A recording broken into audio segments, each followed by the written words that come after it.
Hello my precious everyone, welcome back to Wow Mel. Today I am bringing you part 2 of my Armor Diaries series.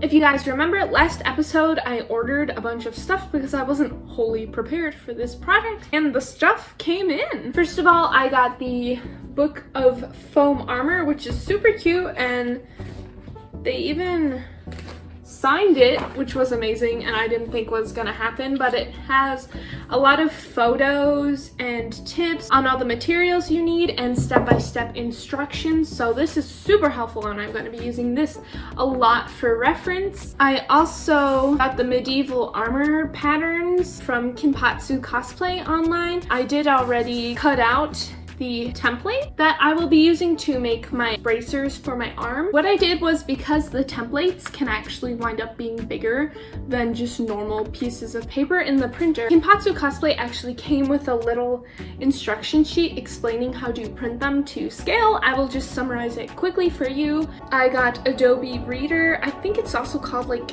Adobe Acrobat. It opens up like PDFs and things. I opened up the armor pattern and then I clicked print. However, instead of just going ahead and printing, I clicked on poster and made sure tile said it was at 100%. That way it was to scale. These wound up printing on 2 pieces of paper, which isn't totally surprising, but to make sure it was to scale, this little piece wound up actually printing on a different sheet of paper, so I just taped it together. These are just for one bracer. I'm going to have to flip them and mirror them to make my other one because you use the same exact pattern. It appears as if these things don't wrap all the way around because you need some sort of way to put them on without just having to slide it up your arm. Here it looks like they used some sort of like leather buckle. I wound up buying gray zippers that I think I will attach to the back to close it, and so it'll just kind of be under my arm and nobody's really gonna see it. I have my foam. This is 5mm foam.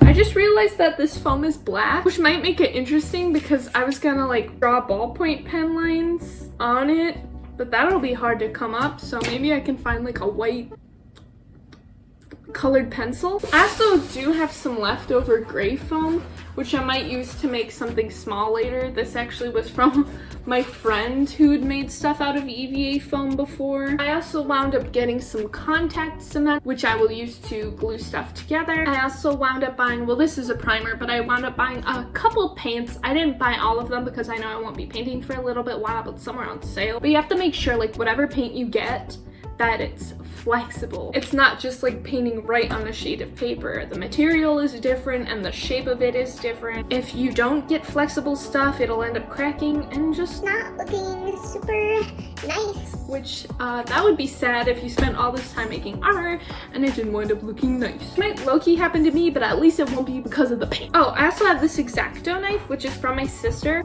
Maybe I should stop dangling it around, first of all. I mentioned in a few of my videos, I do not like sharp objects. Basically, any knives bigger than butter knives. I've taken like foods in school and I learned like the knife techniques and I just hate it. It's something I still gotta work on. I have used an Exacto knife before in art class. I didn't enjoy it, but I managed to make it through okay, so I'm hoping... God, I hate sharp things. So I'm hoping my passion for this project, it'll force me to have to use something sharp, and hopefully I will get more exposure to it and it'll wind up turning okay. First part of this video, I'm just going to be cutting out the patterns. The second half of this video, I will probably wind up being in a different outfit and potentially in my garage. You'll all see that in a later part. This one is just straight up cutting out the foam. I'm going to put a cutting board underneath the foam because I do not want to cut into my table potentially. Guys, I'm nervous. What do I do with a roll this big? I guess. Should I use this? But I don't know if this is big enough. It might be enough, but at what cost? I just traced the pattern down somewhat poorly, but I think it'll be okay. And I'm gonna do the other one and then I have to flip it so I can mirror it for the other side. So this is the first set. I traced the pattern, and then I flipped it and traced the pattern again. All I have left to do in this step is to cut it out. I'm going to be using an Exacto knife for this, or at least I'm gonna see how that goes. We just bought like these really new scissors, and I tested it out on a piece of the crafting foam. Didn't make as clean of a cut as the Exacto knife. If I wind up not being comfortable with the Exacto knife, I can always clean up my cuts with the Dremel later, so we'll just do whatever makes me happier. Let's start over here. So far so good. Okay, the corners were not done so clean. Okay, maybe I had to add a little more pressure. Okay, you know what, not so bad. I can clean up the edges with the Dremel. Everything is gonna turn out fine. And now I will cut out the second one for that arm, and then I'll cut out the other arm and we will be done with it. And we got the final piece out. They're mostly similar. I don't think it's bad. Now that I cut them out, I have to clean up all the bumps in the edges with the Dremel so that it is a perfectly flat, smooth surface for me to put the contact cement on. See you guys soon in a new outfit in location for part 2. Hi, hello, I'm in the garage now. By the way, we're gonna ignore this. Okay, this does not exist. We're gonna ignore that. I have my foam bits here. As it turned out, all 4 of these are not to make like one and one, it's to make like a single bracer. The pattern lines on here didn't really wind up matching up, and so I was like, Oh, that's peculiar. turns out these pieces are supposed to go together, and then these pieces are supposed to go together, and then this overlapping part where I drew this other line, actually it goes like this. And that's how it like winds up connecting. The pattern itself, this looks mostly straight, but it does have a bit of a curve to it. I don't know if it gets weird when it's heated up and that curve is to allow like some allowance, but there, like when you put it together, there winds up being this big curve. But I think I can Dremel some of that away and wind up like pressing it together like this, and then using something like Quick Seal to like fill in the gap in between. But I do want to explain a few things before I get into the next step. The reason I'm in the garage and I'm going to wind up opening this door is for ventilation purposes. When you use the Dremel, a lot of little foamy bits are gonna go off, and that's not good for you to inhale. Also, I want to be away from my family and my dog. I do have a little respirator here that I'm going to put on. I'm also expecting my clothes to low-key get covered in foam. This lovely lady that wrote this book suggested using like a vacuum, and she like puts it between her legs so it literally sucks things up as it happens. I do have this like big chunky vacuum over here, but for this video I'm probably not going to wind up using it, just in case I need to explain anything. It's already loud enough in here with the heater going on. And then when I open this up, you're going to hear a lot of environment sounds. The Dremel is also loud, so I didn't want to add a vacuum sound to that. Just a few other words before I begin. I had my dad show me how to use these things beforehand. This Dremel, be careful. If you touch this part, even when it's on maximum speed, it doesn't really hurt. Maybe wear gloves though, because it could potentially cut you. If they do cut a little bit, they should just cut into the glove and I'll be fine. Also might be a good idea to put on goggles. I do wear glasses, but thankfully I have contacts, so it's easy for me to put them on and put goggles over it. If you wear glasses and have contacts, I highly suggest you put those on so you can take off your glasses and put on goggles and stuff. Just anything for extra safety. Definitely be aware of that. Now I'm going to get things set up and I'm actually going to begin. We love fogging up glasses. Hello, we are getting ready to go. The first thing I'm going to be doing is using the Dremel to smooth out these pieces, because you can't really put glue.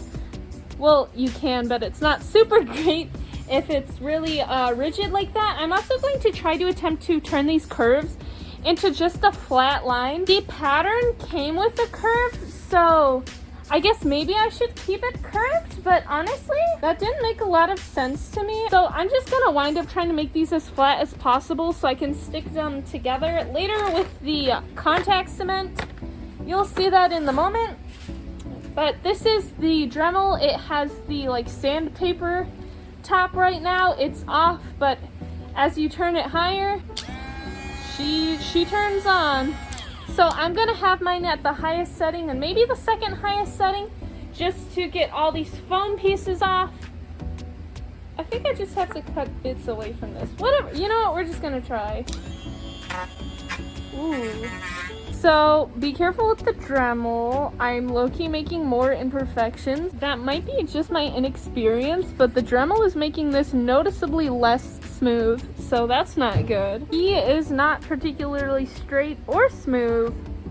This is difficult. Hi. Okay. As long as the pieces are able to go together, that's what matters.